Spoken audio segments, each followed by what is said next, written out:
gonna take you back to the past to play some shitty games that suck ass. He'd rather have Your mom's a fucking whore. You suck at life. The whole world hates you. You're going to hell. Live with it. Game over. And when you pause the game, you get this catchy beat. Of a roadkill skunk and then down it with beer. He's the angriest gamer you've ever heard. He's the angry Nintendo nerd. Fred, fuck. He's the angry Fred, fuck. Atari Sega nerd. Oh my God. He's the angry video game nerd.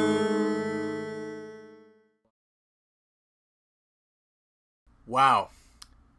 Maybe you and I should start a band, Lyle. That was a lot of fun. Lyle has made me realize that I'm not the best singer in the world, but I couldn't help but throw out my singing chops there to do justice to one angry video game nerd. Welcome to tonight's episode of So to Speak. I'm Evan Mead. I'm Lyle Groniger. And we're gonna just yammer about angry video game nerd and the creator of it, James Rolfe. And I don't know if you can hear that, but Lyle's cracking open a cold one. Yeah, I was trying to be discreet, but well, no, because it's appropriate because nothing gets past you, Evan. Yeah, no, I'm very observant. But yeah, so just like how Nerd cracked open a Rolling Rock, we're gonna crack open a beer and just yammer on about what this guy means to us, because he actually inspired us in more ways than one. So let's talk about where James's story began, and I mean like where it really began. In his early life, I'm going off his Wikipedia page, by the way. James Rolfe was born in Philadelphia, Pennsylvania on July 10th, 1980. So the guy's 40 years old, and he started this shit when he was when he was roughly our age, like in his mid-20s. He was raised in South New Jersey. Didn't we do this show last week? Oh, the Jersey? The Kevin Smith episode? What the hell is it up with being raised in Jersey that makes you want to be a filmmaker? I don't know. I guess you just gotta get out of the sticks. Go into the big leagues. Fair enough. Shit or get off the pot, they say. Or so does Randall. He says that too, yeah. Yes. Moving on. So, his parents bought James Rolfe an audio recorder as a Christmas present sometime in the early to mid-1980s. Later, he got a camera and took photographs with friends performing fights for new projects. He was inspired by The Legend of Zelda and Teenage Mutant Ninja Turtles to create adventure stories. Rolfe also illustrated comic books which he updated monthly. One such comic, he created a plot inspired by The Legend of Zelda: A Link to the Past. James Rolfe started filming shorts in 1989 and continued his hobby into the early 1990s. So the guy wasn't even 10 when he started filmmaking. Yeah, it was a childhood passion of his. Oh, yeah. Continued on throughout his life. He used Mario Paint for a few of his early films. He eventually took classes for hand-drawn animation at a university. His early films did not have scripts or rehearsal. However, once he started writing scripts, his friends gradually lost interest because of the pressure of trying to remember their lines, which left many of Rolfe's films unfinished. He then tried his hand at action figures or puppets. The plot of The Giant Movie Director in 1994 involved toys coming to life. So he outdid Toy Story by 1 year. Wow. That's crazy. So James Rolfe attended the University of Arts in... Where the fuck is the University of Arts? Oh, it's in Philadelphia. Philadelphia. Where he was raised, yeah. And he has a bachelor's degree in fine arts. Well, so this guy stayed in school.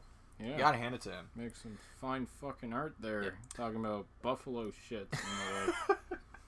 Since his early years, Rolfe has operated and ran an annual haunted house Halloween attraction out of his parents' garage. The same garage was later used in building a graveyard for his horror comedy film, The Deader the Better, and again used in his film series, Jersey Odysseys, The Legend of the Blue Hole, using a collection of several props and antiques that he later reused multiple times in his other films. And that's kind of like his backstory. And have you seen any of his shorts? I'm kind of embarrassed to answer that. I've seen... Not really. I've seen The Deader the Better. It was a pretty cute, like, zombie horror comedy that kind of had...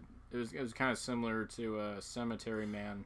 Okay, now it's kind of coming back to me. Yeah, now I saw The Deader the Better a long time ago. It's not really my thing, though. Like, his favorite genre is horror, and horror is, like, the genre of film I'm least interested and least versed in. Yeah, I guess we're not going to be talking about Monster Madness. Well, are we going to talk about his animations, or... right now, or? Well, I'd like to kind of segue into what kind of got me into noticing his work, and that was what got a lot of people. I think the flagship property that he's created as a filmmaker is The Angry Video Game Nerd. Oh, yeah. And I'm just going to tell you a story. So, after, once he's in his early 20s and, is making, films at a steady pace and just feeling himself out in the film industry and just kind of dipping his toe into all kinds of waters, he makes a joke video about this nerd who depressingly reviews a game called Castlevania 2 Simon's Quest. And the twist is James Rolfe has said on record that he actually likes Castlevania 2. And yeah, I just thought that's kind of interesting. But the video is just video footage of a guy playing Castlevania 2, and the nerd just ranting about how this game is horrible. And then he did a sequel video where he doesn't really review the game, but he rants about Dr. Jekyll and Mr. Hyde. Oh god, the bane of his existence. And he films he does a screen capture the gameplay footage like he did with Simon's Quest. He literally films the TV like his shitty, flickering TV from the 90s. The highest quality content. Yeah, the highest quality content. He filmed himself playing the game and he talked over it. So, not quite as much effort, but the funniest part of that review is when just watching him go into a drunken stupor, sorta, and complain about this game. Now, it is interesting that Rolling Rock did not and does not sponsor him to this day, but Rolling Rock kind of stuck because in the first time he ever drinks a beer in the Dr. Jekyll Mr. Hyde video, he just grabbed whatever was in the fridge, and Rolling Rock is what happened to be there. And so, as a result, Rolling Rock became signature drink. Rolling Rock was to the nerd what Duff was to Homer Simpson. Yeah, or martini shaken, not stirred, to James Bond. Oh yeah. Yeah, there's a certain level of quaintness to James' early videos. Like it was before his stuff got really, really complex and more high budget, but and before he got celebrity cameos. Before he got huge. So it's very humble beginnings. Yeah. Where he was just starting out and learning. Can you believe that he just did all that? He did the first two Angry Video Game Nerd videos as a joke. Can you believe that? Yeah. It basically made his life. And he did it. And what's cool is... Actually, no. You know what's interesting? What is so goddamn, thank you, ma'am, wham, bam, interesting, Evan? James Rolfe started this shit before YouTube was even a thing. Before YouTube even existed. Those two videos I just talked about, the Simon's Quest review and the Dr. Jekyll Mr. Hyde review, he made those and just kept them on a VHS tape in 2004 and only showed them to friends and family. But he just uploaded them for fun to YouTube under the YouTube account James Nintendo Nerd, because I've been following him since almost the beginning. So that's what his YouTube account used to be called. Back when he was the Nintendo Nerd. Yeah. Oh, that's another thing. So he started off... So basically, in 2004, he makes the two videos, and then he records them on VHS, and then when YouTube is invented in 2005, he kind of waits it out, and then YouTube catches his eye, and in the spring of 2006, right when I'm just leaving 8th grade, I was 14 when he was doing this. So... as I'm leaving 8th grade, and I didn't even know YouTube existed until I went to high school, a couple months later, he he makes these videos. He uploads the videos from 2004. They're so popular that he has to make he has to bring the nerd back by popular demand, basically. So he makes a game review of the Karate Kid. Then he does Who Framed Roger Rabbit, and then he does Teenage Mutant Ninja Turtles, which was one of the first reviews I ever saw by him. And Back to the Future and Top Gun, and you know, we could go through the list. yeah, no, this is like what he calls season 1 of AVGN. Yeah. And so Teenage Mutant Ninja Turtles, that was your first taste of the nerd. well, actually, that was the first video I ever stumbled upon of his was a teaser trailer for his review of the Spider-Man games that he did, where he got Kyle Justin in a Spider-Man costume, and the whole joke was Spider-Man goes out of character and gets all pissed off about... Just to clarify, Kyle Justin is the guy who wrote the Angry Video Game Nerd theme song. Yeah, sorry, I should have completely mentioned that. No, Kyle Justin, we love you, and thank you for becoming a staple in your career. Sorry, I gotta start that over.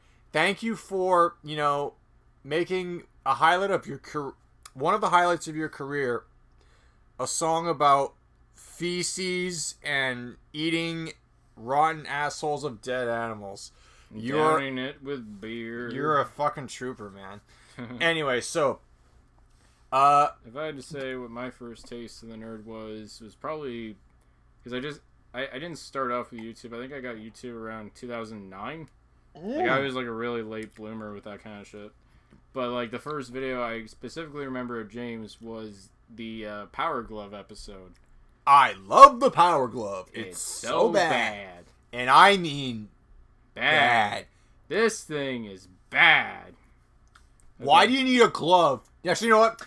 Lyle Groniger does the best, is the only person I know of physically in the flesh that can do a spot on impersonation of the Angry Video Game Nerd. So I'm gonna if we ever have to quote the nerd, I'm gonna leave you to do that. All right. I don't have a good memory of everything he said, Yeah. but Why do you need a glove to play a game? What's wrong with this controller?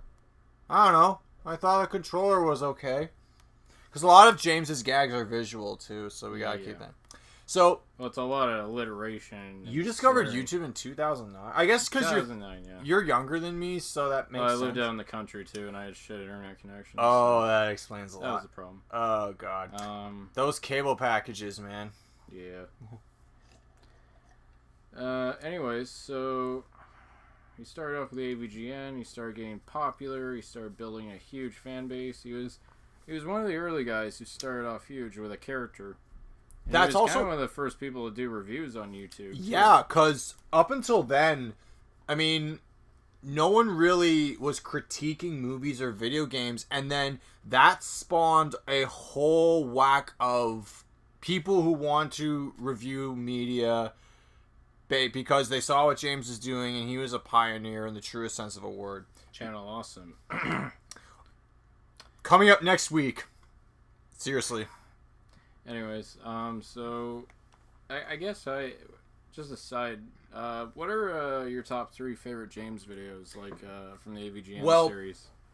I'm actually going to spotlight them. I'm going to pick 3 videos of his where he reviews 3 games. One was one of his classic reviews. The other one was actually still a classic review, I think. And then one was a game that he actually reviewed less than 18 months ago, as a matter of fact. But I have played 2 of the 3 games that I'm about to talk about.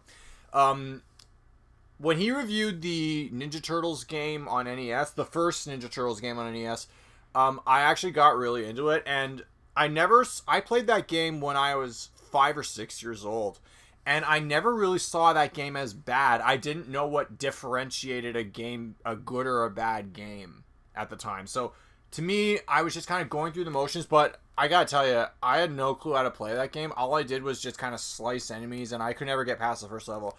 I died all the time. Like, I would lose all my turtles, and that's how I learned the turtles' names. Because, like, every time you die, that game would flash on the screen saying, Leonardo got caught, who fights next? Raphael got caught, who fights next? Michelangelo got caught, who fights next? because Splinter would say that would appear on the screen every time one of your turtles runs out of health. Donatello got caught. Who fights next? So, because I died so many fucking times, that's how I learned the turtles' names. And it was interesting to see James just rip that game to shreds, because, like, I remembered a lot of the stuff he's talking about is stuff I actually do remember. I actually kind of sort of remember, like, fighting Rocksteady, or was it Bebop? Yeah, I think I remember getting past Rocksteady and then not getting any further in the game because that... the seaweed level? The seaweed... Oh, the underwater... The swimming level where you have to swim through seaweed and deactivate bombs? Yeah, no, that's really fucking hard. And when James says, you need a lot of patience to get through this level, but how could you have patience when you're in a fucking hurry? Like, that was, like, the first time I was like, oh my god, I actually felt that.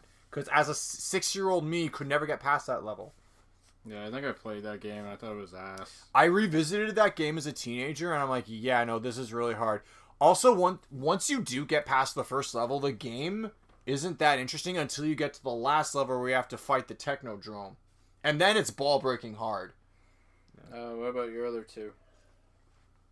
Okay, so my next favorite game review that he did was Silver Surfer. Now, I'm tempted to kind of check out Silver Surfer just to see how hard it is.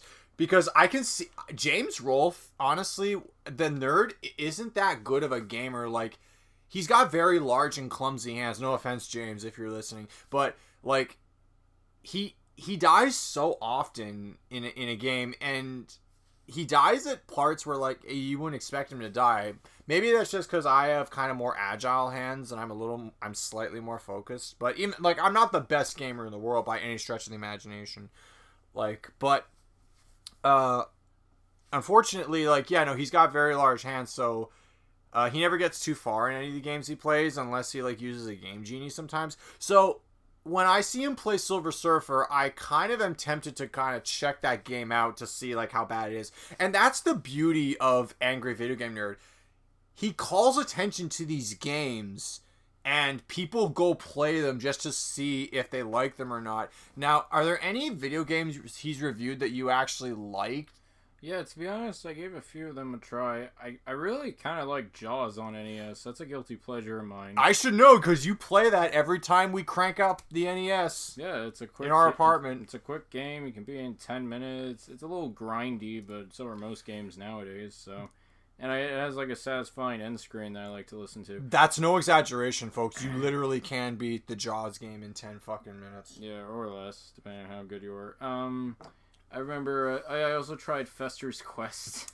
Oh, how is that? It's not bad. Like, it kind of plays like a version of Blaster Master, which is one of the first NES games I ever had. Yeah. It's not terrible. I beat it.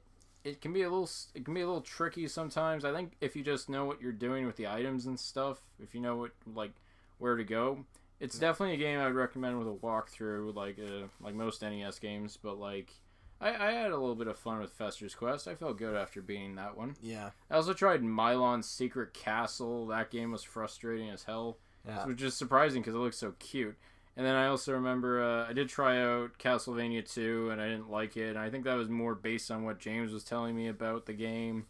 Yeah. Just shit like that. So one of my favorite lines in the Silver Surfer review is when he says, "What I say before, this game's not bad? Well, no. No, this game's not bad. It's fucking horrible! And I dare you to play it!" Yo, I want to play it now. Like, seriously. I want to see if I can get past, like, any of those levels that he was complaining about.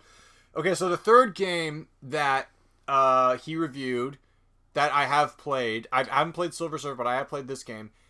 It took him, like, 19 years, but he reviewed Majora's Mask. I guess he wanted to wait for it to be nostalgic, because if he reviewed it in, like, his heyday in 2007, 2008, or 2009, it would have been too soon. Because that game, when he got started in 2006, Majora's Mask was a young game. It was only 6 years old. So he took some time. He got to feel out the Zelda community, and Majora's Mask is it started out as the black sheep of the Zelda fandom, but it grew to be like, the bizarre mutant child that everyone grows to love of the Zelda child. And because, Lyle, you have an affinity for weird imagery and bizarre atmospheres in movies and video games, I'm like, you have to play Majora's Mask. And when you watch, I begged you to watch his review, and you did, thank God. And then I begged you to play the game. But unfortunately, you did not grow up with a Nintendo 64. You grew up with a PlayStation 1. PlayStation 2. A PlayStation 2, Didn't sorry. have a PS1. I grew up with a Nintendo 64, and Majora's Mask is one of those games that kind of holds a special place in my heart with the music, the atmosphere, and the characters. Yeah, I mean, I tried playing it with my girlfriend, and I got kind of frustrated after a while, because James does bring a lot of good points into how... he really does. How awkward the controls feel, and how it's kind of a dated game, but there's enough ideas that certainly make it worth playing through. I'm just thankful my girlfriend beat the game for me, and I just kind of sat and watched. Some games you just want to watch. You want to watch them, not play them. It's, there's a theory... How do you feel about this? It was... fucking Doug Walker that said in his review of The Wizard that it's more fun to watch to play video games than watch people play video games. I have mixed feelings on that sentiment, because sometimes I do get a kick of watching people play games rather than just playing them myself. I don't know why that is.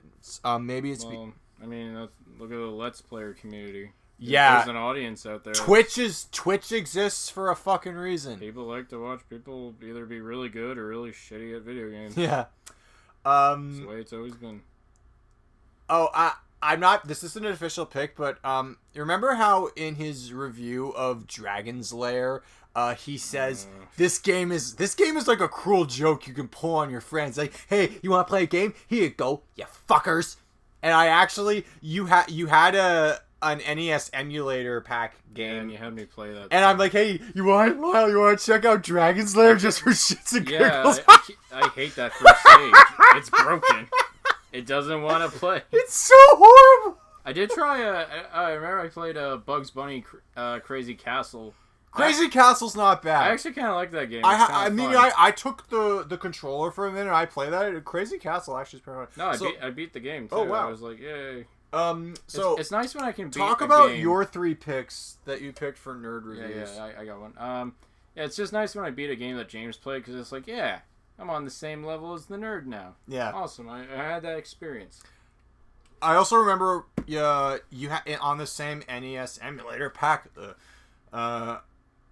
This is what beer is kind of making me a little loopy. Oh man, I didn't finish that one quick. Oh yeah. So I might even get another one too. Shit. But so basically, do you remember when we saw that your emulator had Back to the Future on it and we played it, and the thing that makes me laugh about that game is not the gameplay itself. The gameplay actually doesn't even look that hard.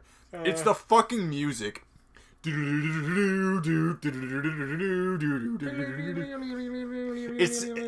sounds just like the movie, right? Yeah, everything just feels like the fucking movie, right? Yeah.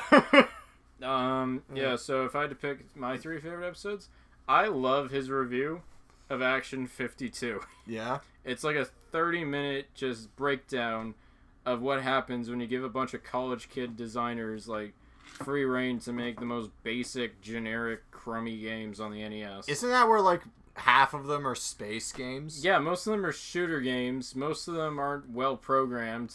Aren't a lot of them just whenever some of them don't even fucking work. And weren't they Space Invader knockoffs? A lot. Yeah, of them? none of the games are all that original except for Cheetah Men, which also sucked.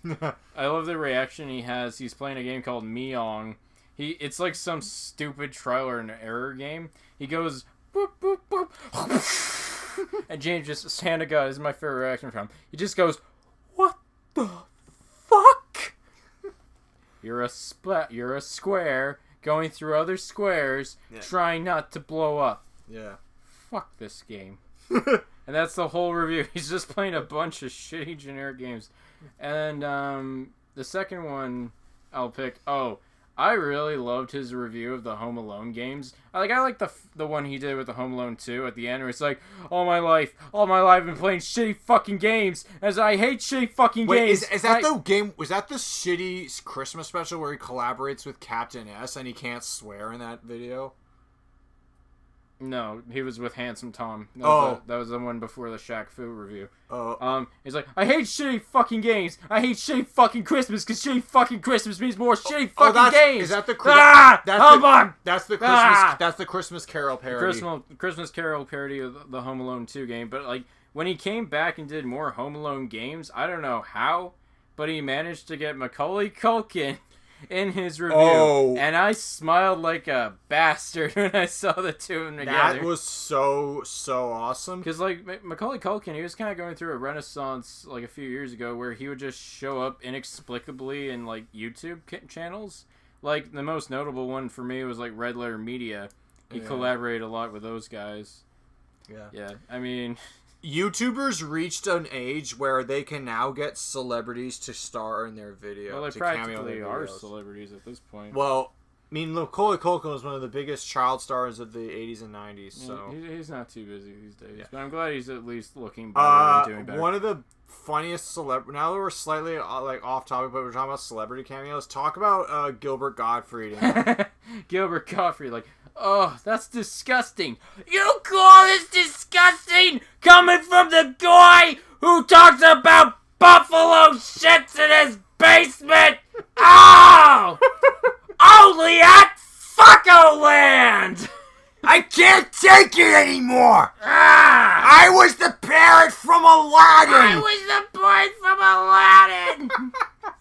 He can't... God bless you, Gilbert Gottfried. That's the episode that introduced me to Cameo. Oh, yeah? Where you can go on a website and pay some C-list, D-list celebrity like a truckload of money to make this really impersonal iPhone video for you. Oh my god. Yeah. And he also, what other celebrities? He also had Lloyd Kaufman for the Toxic Avengers episode. Oh, yeah? And, I'm trying to think of another The Toxic Avenger is one of my favorite musicals of all time. It is really good. Toxic Avenger. I don't think that's a musical. I've seen it. I saw it. Never mind. But yeah. Okay. I saw it live on a Danforth Theater production many years ago. But maybe they did make a musical. Hard to say. Anyways, so I really liked the Macaulay Culkin episode. I think my favorite episode, Evan picked a game where he reviewed a good game, so I'd say his spotlight on Earthbound, which is one of the most underrated games I think I've ever seen. I don't think enough people talk about it. It has a huge fan base, but I don't think enough people have actually seen it. And I was curious about the game, and it's not easy to get your hands on. It's worth like $300 to like over $1,000. Oh yeah, it's pretty expensive. So to see him play through the game and enjoy all the idiosyncrasies and the unique like worlds and game mechanics, like I was very entranced. And throughout the entire video, I was thinking, man, the guys who made Stranger Things should like make a TV show or a Netflix show about this or something. That'd be great. You're a filmmaker. Do it your fucking self. Make an Earthbound game. I don't know. Yeah, no, seriously, do it. I'd pay to see it. There's not enough call for it. But anyways, you never know. Yeah, Earthbound is great, and I love how James was like spotlighting a game that not too many people heard of. It also has one of my favorite James moments. He's like, I heard people turn this game down. It was so expensive because the game manual was put inside the box, and thus it had an oversized box. Your mom has an oversized box! Oh, God. So those are our three. Should we descend into his debut? Which debut? The Angry Video Game Nerd movie.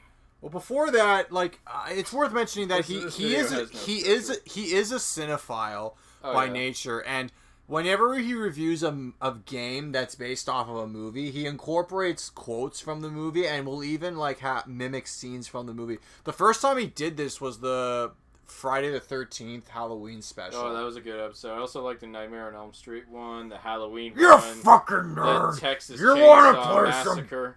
You want to play some Dr. Jekyll and Mr. Hyde? Ah, ha, ha. Or do you want to play my game, bitch? This guy's horrible. He's saying in his sleep, this game's horrible. Yeah. This game is my fucking nightmare. And so, yeah. he did review...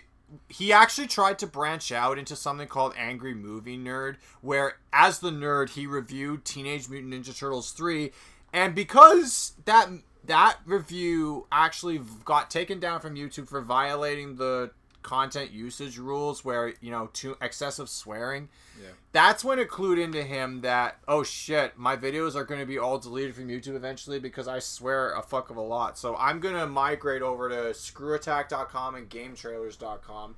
So for a long time, that's where you could go to watch. For a couple years, you had to go to gametrailers.com to watch the latest nerd review.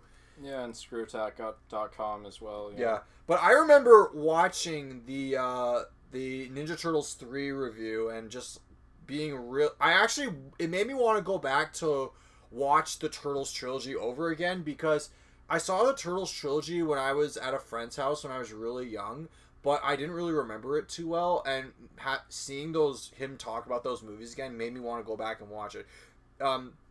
Same thing for when he did the Batathon. This isn't related to AVGN, but in the summer of 2000... Basically, he has Cinemassacre, where he talks about a lot of, like, movies from his childhood and beyond. Yeah, no, that's the other thing. Like, as a filmmaker, Cinemassacre is his brand label. It's his website. Yeah. It's his website, it's his brand label. And, like, every October, he would always do, Cinemassacres, Monster Madness. But as the actual 31 days of movie he didn't reviews. really get the Angry Movie Nerd shtick didn't really stick, but as the nerd, he reviewed Ninja Turtles 3. He incorporated a review of The Wizard into his Super Mario Brothers 3 review. Oh god, I have so many memories of playing the first level of that after school with my babysitter, and just remember the last part of the first world being on the big ship. That was really intense, and you have to fight the first little Koopa kid. Yeah. Good memories. But he incorporated a review of the Wizard into his Super Mario Brothers 3 review, and he also reviewed. He took a dare from he who will be talked about next week to review a shitty spoof movie called Ricky 1. Yeah. Good thing there wasn't a Ricky 2. Oh, thank God there's no Ricky 2! Yeah. You kind of branched off. And I'm kind of thankful that a lot of his movie reviews, he's not playing a character. Yeah. I find a lot of movie reviews back in the day where it was like a gimmicky character who would spout off lines and be all wacky. Can we just talk about that next week? Well, we're going to, but I always think that stuff has aged so poorly. But just to hear James talk about his opinions is kind of nice. And he has a new series now. Well, it's not that new, but he started this thing called Rental Reviews, which is kind of like Cinemassacre is like half in the bag. It's him and a couple friends chatting up about movies, and it's nice. It's not really, I don't pay much attention to it. I'm more into the AVGN stuff. He also did a Let's Play. He does Let's Plays with Mike Matei, who's his co-founder. He's the art. He draws all the title cards. Some thumbnails, yeah. Yeah, it's called James and Mike Mondays, and he just does Let's Plays. I don't think he does those that much anymore. He did. Him and Mike did a little like side project called Board James, where Board James is really good. Yeah, where they review old board games from the 80s and 90s. And it has like a unraveling plot thread that grows over time. You know what else has an impressive. What you wouldn't expect to have an unraveling plot thread? The You Know What's Bullshit series. You know what's bullshit. You know what's bullshit. And then he just complains about random things. Cream cheese on bagels. Oh, one of his first videos he ever did in that series was about pennies. And on the day in 2013, the Canadian government actually abolished pennies and phased them out. I posted that video on my Facebook feed saying, because Canada said, to hell with pennies, here's a little video complaining about We have advanced as a society. Not in the United States. They still have pennies. Yeah, they're about 7 years behind us. Oh, man. Yeah, they haven't phased out their pennies. So it's nice to kind of talk about some of his side projects. Also, he had quite a few animations, too. He had, like, the Monkey Cheese series. And, monkey fucking cheese. And then we can't forget cheese. monkey fucking cheese. Oh, we can't forget. We cannot forget shit pickle. Yeah. Shit pickle. He had the weirdest random cameo in the Master Chew review. Yeah, James likes to play with shit, I guess. Remember the he literally the said... Odyssey review, he has like a piece of shit with his head on it. Oh, God. He literally says, I've had more fun playing with dog turds, so... Yeah, I gotta say this, like, James's humor is pretty, like, juvenile. It's disgusting. Scatological. I mean, like, it's disgusting, but, like... But it's fine, I mean, it's his style.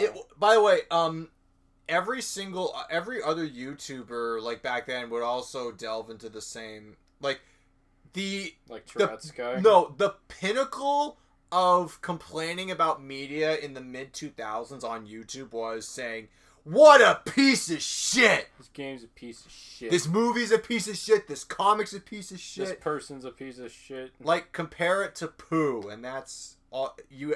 Comparing something to feces equals comedy.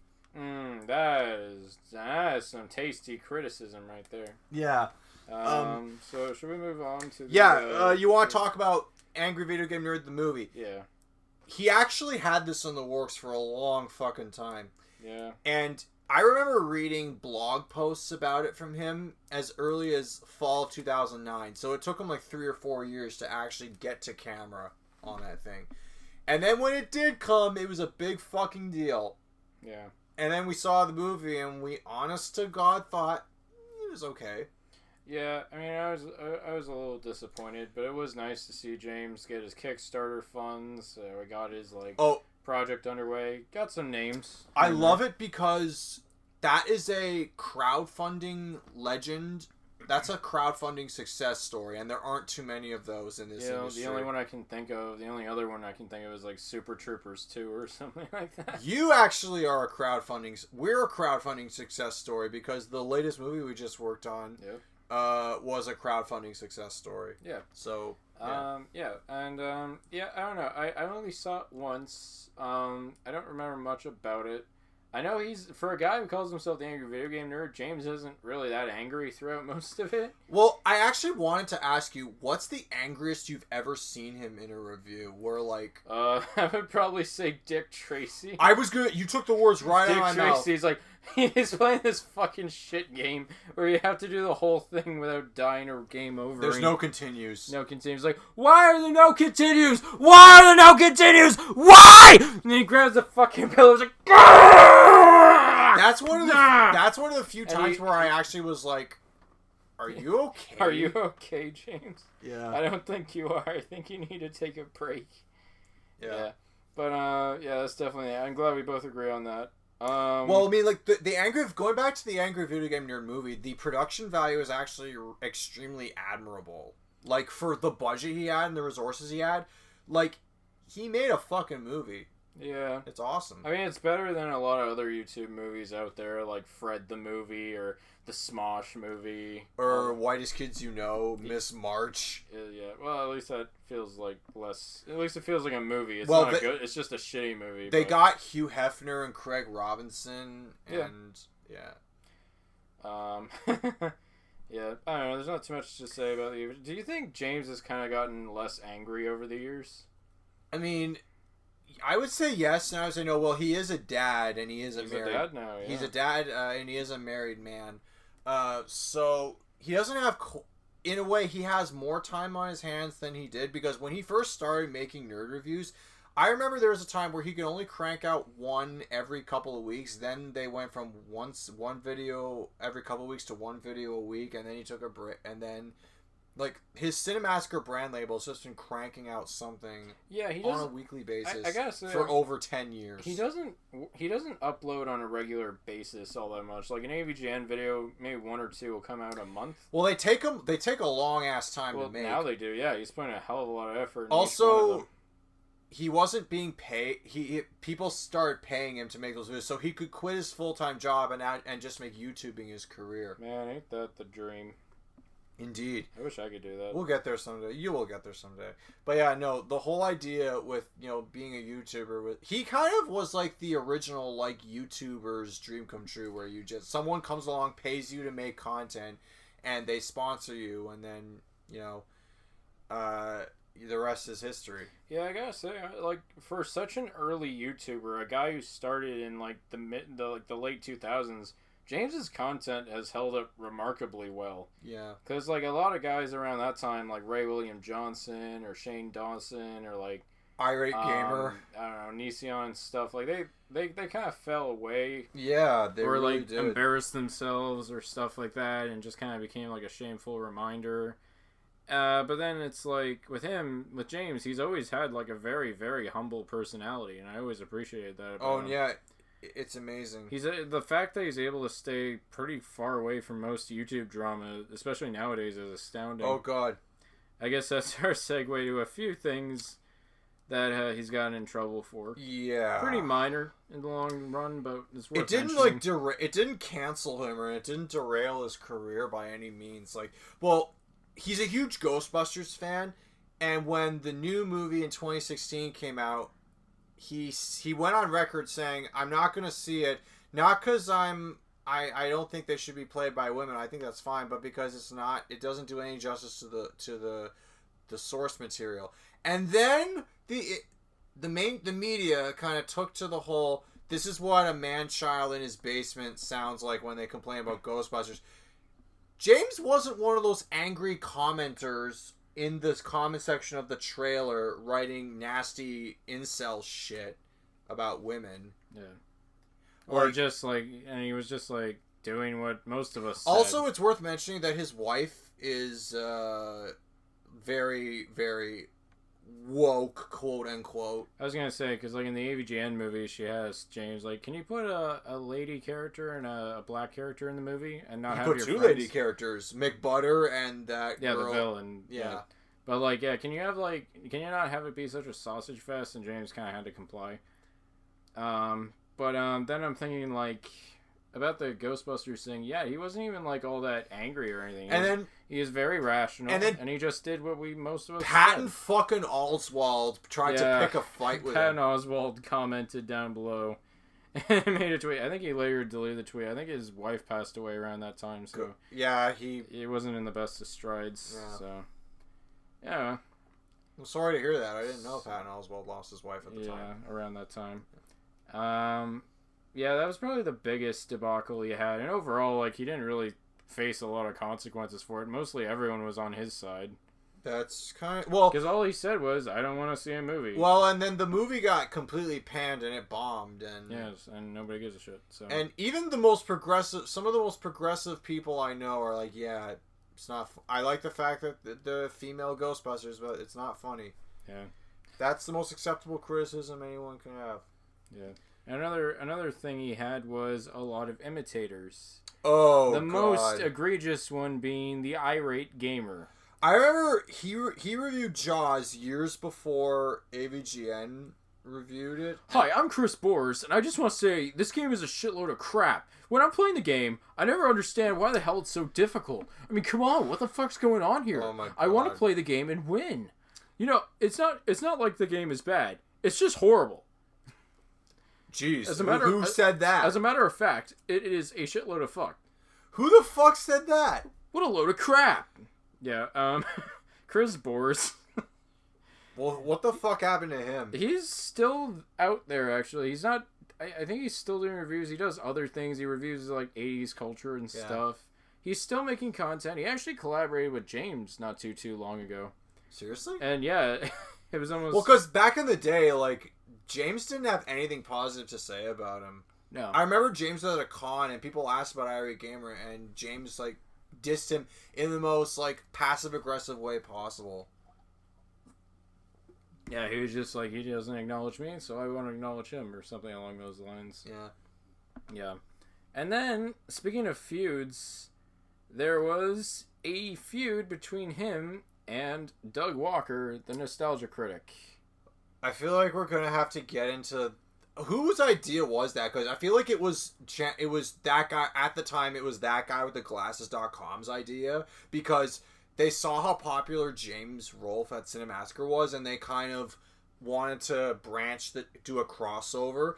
And the nerd was relatively new. This was 2008, and the Nostalgia Critic became active a year after James started uploading to YouTube. So yeah, well, I mean, it's not really a feud per se. It's all an act. And yeah, well, the whole shtick was the Nostalgia Critic and the Angry Video Game Nerd don't like each other, and they create this stupid series of events where they dare each other to review content, and then they have this big fucking fight.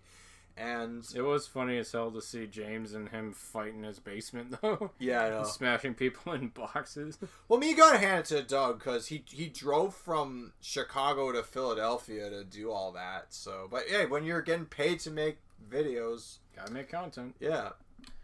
All right. I'd love to do a road trip like that. You know, Chicago to Philadelphia, just, you know. That sounds cool. Yeah. Yeah. Road trips are fun. Road trips are fun. I wish we could do more of them. Yeah. Yeah. So, I guess that kind of leads into next week's episode of our next week we will delve into the not so awesome history of Channel Awesome. Yeah, stay tuned. We will remember it, so you don't have to. Thank you for tuning into tonight's kind of oddly disjointed discussion about James Rolfe, but I would say he's one of my. There is actually one. He's one of my favorite. Before YouTubers. we go, I want to say something about what James' work did for me. So when I was in the summer between grade 9 and grade 10, in between, you know, the job I was working and time off, I would spend whole nights on YouTube just watching James's content, hearing him talk about games, hearing him talk about movies. I must have watched his Ninja Turtles review like 3 times a week, because I enjoyed like his insights on how to talk about movies, and it kind of inspired me to, you know, watch movies and play games with a more critical eye and just, you know, look for flaws. Of course, there was a lot more to it than just his perspective. But I feel like, you know, his understanding of movies and the way he talked about them kind of inspired the way I talk about movies today.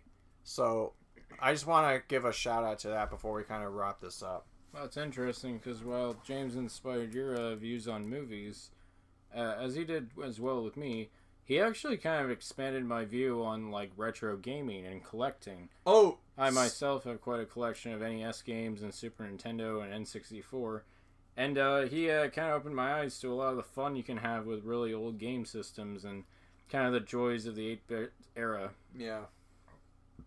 Not that that's the only thing he ever covered, but I have a good authority to say he was the one who got me into that kind of hobby, so I have to thank him for that, because it's been quite a ride. Yeah. It has been really fun. Thank you, James and the Angry Video Game Nerd, for inspiring us. Thank you for listening, and good night. That's all, fucks.